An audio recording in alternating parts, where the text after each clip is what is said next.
Good morning, my lovelies. How are you all? Thank you so much for all your good wishes for my husband.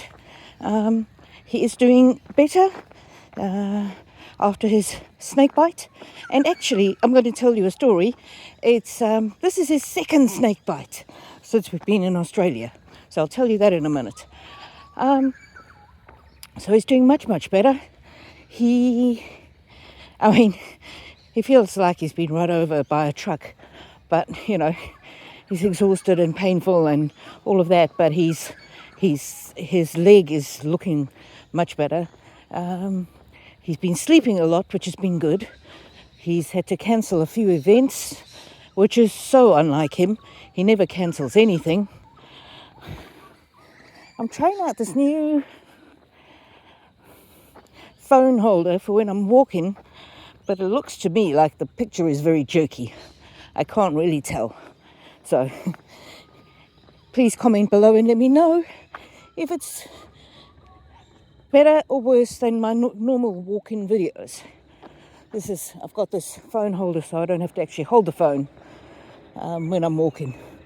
But I don't know how the picture's coming out. Feels like it's very jerky. Yeah, so his antibiotics are kicking in.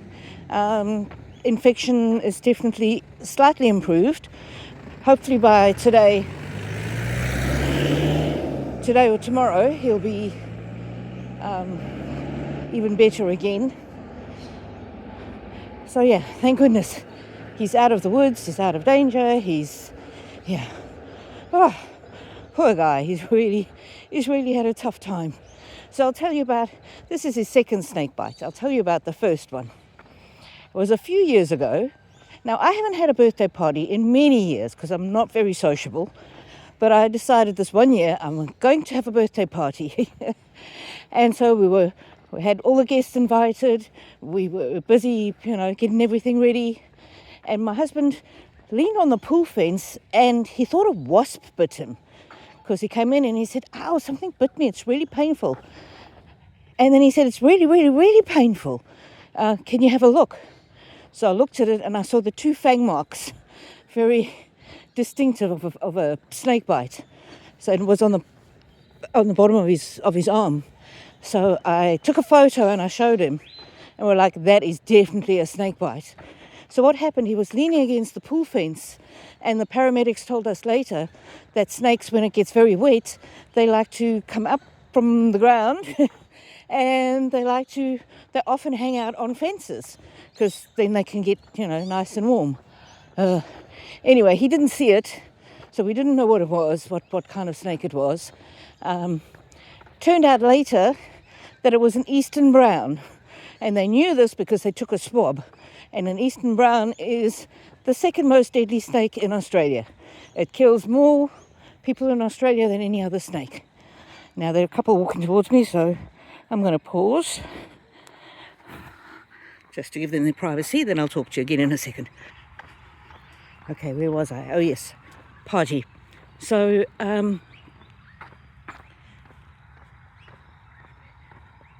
my husband trained years ago as a paramedic. That's not his job, but anyway, so he's trained as a paramedic, so he knew all the things to do.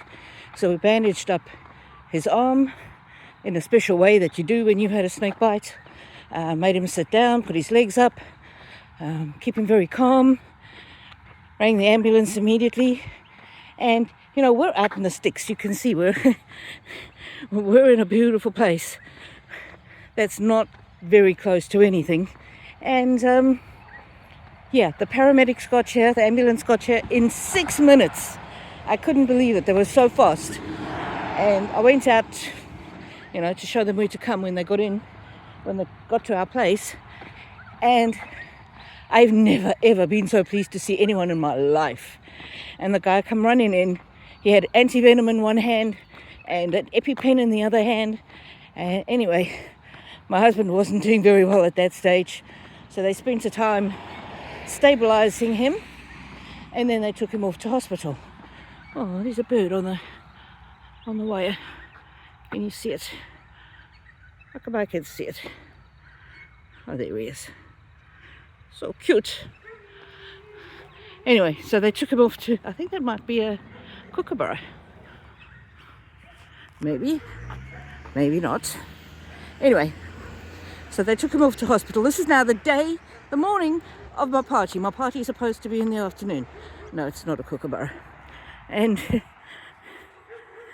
so the ambulance takes him, and I'm driving behind the ambulance in my car, tears streaming down my face, sobbing. Don't know if my husband's going to be alive or dead by the time I get to the hospital. And now I'm ringing people. The party's cancelled. The party's cancelled. Husband's been bitten by a snake. He's going big to the hospital. And the ambulance is running, lights and sirens, racing to get to the hospital. Oh, anyway, the paramedics and the people at the hospital were very pleased that we took a photograph of the bite, because from the photograph they knew immediately that it was a snake bite. And they observed him in the hospital. Like every 5 minutes they were coming and checking on him, and they told me what signs to look for. Okay, if he gets worse, call us. And it turned out to be what's called a dry bite. So they think it was a dry bite, but also the way that we wrapped his arm meant that the venom didn't go traveling further. Anyway, so the dry bite is basically if the snake has already used up its poison on something else and it hasn't replenished it, then when it bites you, this dry bite, it doesn't have the full dose of poison that it usually would have. So anyway, eventually they unwrap his arm from how we've bandaged it up, and then they took a swab of the bite to test the saliva and the poison of the snake, and that's how they knew that it was definitely an eastern brown snake that had bitten him, because they tested the poison. So he had like a migraine level headache for a week after that, but he was fine. That did not get infected or anything. They gave him some topical treatments, and yeah, he was so lucky. Very, very, very fortunate, because the paramedics that came, they said that was their 5th snake bite that week, and my husband was one of 3 that survived. So 2 out of 5 did not survive.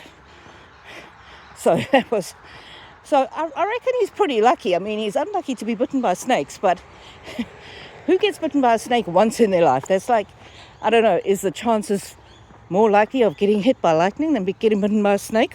Although, of course, if you live in Australia, your chances are a bit higher than maybe in other places. But still, I said to him, you're so lucky, you should go out and buy a lotto ticket. Anyway, he's not well enough for humour yet. Oh, poor thing.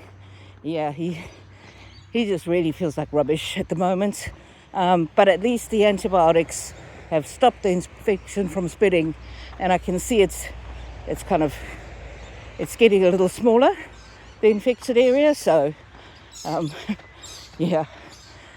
So 2 snake bites. Who would have thought? And poor thing.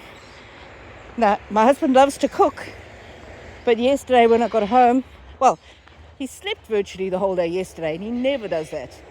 And then by the time I got home, he was up, or was ready to get up. This is home from work. And then, can you see them? Where are you going? How come I can see them? Oh, there we go. Those are called sulphur-crested cockatoos. They make a very, very big noise. There's more of them. Oh. Try not to make you ill with moving the camera around. Yeah, so that's how the first birthday party I planned in years got cancelled because my husband got a snake bite. But he was so fortunate then. If we hadn't reacted the way we had, they reckon even with a dry bite, it could have been tickets for him. And yeah, the second one is completely different kind of symptoms. It was obviously not one of those terribly poisonous snakes. Otherwise, as the doctor said to him, because he went to the doctor a day later, the doctor said, well, if it had been one of those terribly poisonous snakes, you wouldn't be here to talk to me about it. So anyway, yeah, so it's the tale of two snake bites, the poor thing. And I guess it's the way that I look at it, you can look at it, oh, he's so unlucky, he's been bitten twice by snakes, and yes, there is that, but who gets bitten once, let alone twice by a snake, and still lives to tell the tale, especially in Australia, where the snakes here can be very poisonous. Anyway, I think he's just going to need to spend a few more days resting and recuperating, but he's definitely on the mend. I mean, I was saying when I got home, I think he thought that I was going to expect him to cook. I don't know what he thought, but when I said, I'll go and get a barbecue chicken from the local Coles and we can have chicken and salad on fresh rolls, I said, I'll make you some fresh rolls with chicken and salad. And so that's what we did, and he perked up. He was very happy. And so we had, what do you have when you eat chicken? Chicken's not my favorite thing, but anyway, we had avo, tomato, cucumber, roast chicken, and then my husband had this great idea to put some brie, brie cheese, on the tiger bread rolls. Do you have tiger bread rolls where you are? Anyway, well, these bread rolls were like a feast. So he ate 2 bread rolls, which is his normal amount, so that he was very happy. And then he said, is there any more chicken? So I pulled some more chicken off the chicken, and yeah, at least he had an appetite back. So he hadn't eaten anything else in the whole day, but at least that was, some good food. Well, my lovelies, that's the tale of the 2 snake bites. I hope you have a fantastic day. Let me know how you went with the beginning of the video. I was using the special camera holder. I don't know how jerky these videos normally are, but it looked to me like it was kind of moving around. And after I spoke to the couple walking their dogs, I took it out of the holder and I was holding it. So I don't know if that's any better or any worse. Well, you have a fantastic day. Thank you so much for your kind wishes. I actually showed him the video that I'd made, and then all the lovely comments that everybody left, and he was very, very grateful. Really boosted his mood. Oh, and the other thing is, I'm not going to be doing the free live card reading tomorrow as I usually do. I'm going to have to postpone it to the following week for personal reasons, but I will put up a community post. So I hope you have a fantastic day, and may the angels walk with you now and always.